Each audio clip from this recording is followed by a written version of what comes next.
دا شیخ وګورئ چې دا هغه خوش قسمته انسان دی، د دنیا ټول نه خوش قسمت ترین انسان به ولې زوی یم چې د سره د بیت الله شریف چابي ده.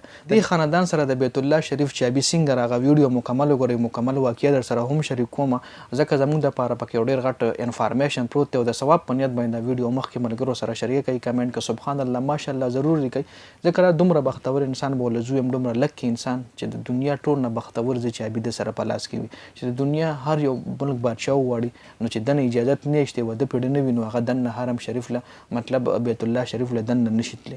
اوس خبره دا کوو چې دا چابي دې خاندان ته زموږ خوږ نبي حضرت محمد صلی الله علیه و وسلم څنګه ورکړه، څه واقعه شوې وه. نو راځئ مین ټاپک طرف ته راځو. زموږ خوږ نبي حضرت محمد صلی الله علیه و وسلم یو ورځ وغوښتل چې زه بیت الله شریف ته لاړ شم، د بیت الله شریف زیارت وکړم. نو هغه ټایم کې چابي چې کومه وه حضرت عثمان بن طلحه رضی الله عنه سره وه. حضرت عثمان بن طلحه رضی الله عنه د دې شیخ د خاندان نه تعلق لري. نو حضرت عثمان بن طلحه رضی الله عنه زموږ خوږ نبي مونږ کو چابي ولا ورنه کړ. حضرت عثمان بن طلحه رضی الله عنه ډیر په بد مطلب بد رویه کې ډیر په سپکه الفاظو کې زموږ خوږ نبی سره خبرو کې او چابي ولا ورنه ک. زموږ خوږ نبی غافه هم شو او روان شو ته ولو فرمایل چې خیر د چابي به کله د ما لاس ته هم راشي.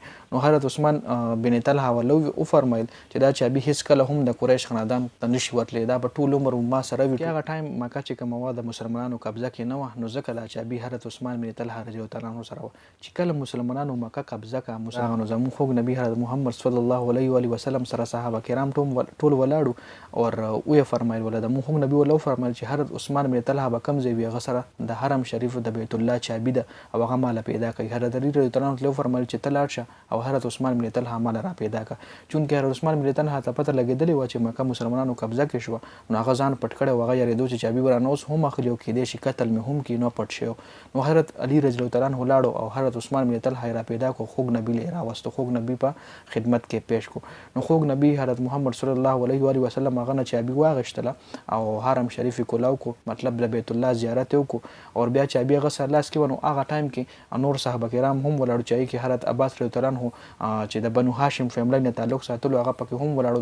دا ډیوټي و په حرم شریف کې، دا دا ډیوټي و چې به ابي زمزم حاجیانو له ورکول، حاجیان به چې څومره هم راتلل حج لپاره نو دا دا ډیوټي هلته لګېدلې وه، خدمت پې کولو جي، خدمت یې دا کولو چې ای به ابي زمزم ورکول حاجیانو ته.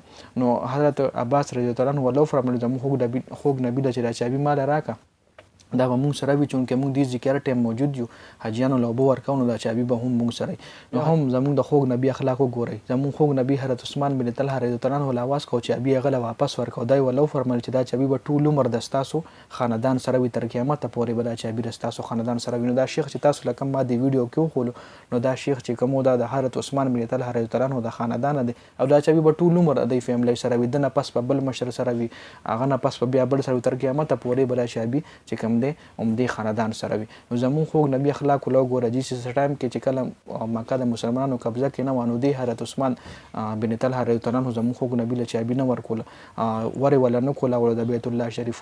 او بیا چې کله چابي زموږ خوږ نبي له لاس کې راغله نو هغه ټول صحابه کرام اګنور کړه چې کوم د هغه خوږ ملګري وو، حضرت علي رضی الله عنه، حضرت عباس رضی الله عنه، حضرت عمر رضی الله عنه، هغوی له چابي ورنه کړه، واپس یې همدې حضرت عثمان بن طلحه له ورکړه. دا زموږ د خوږ نبي اخلاق وو جي. نو دا چابي چونکې په دې طریقه په دې واقعه باندې دې خلکو له راغلی وه، دا چې کوم تاسو له دا بختور شیخ چې تاسو له کوم ما وښولو دا د دنیا خوش قسمت ترین شیخ چې به ورله زوی یم نو دا چابي دی سره اوس هم ده او تر قیامته پورې به دی سره وي. نو امید ده ربه چې ویډیو به ستاسو خوښه شوي وي. ویډیو مخکې ملګرو سره د ثواب په نیت باندې شریکه کوئ، کمنټ کې سبحان الله ماشاءالله ضرور لیکئ. ډېره زیاته مننه، والسلام.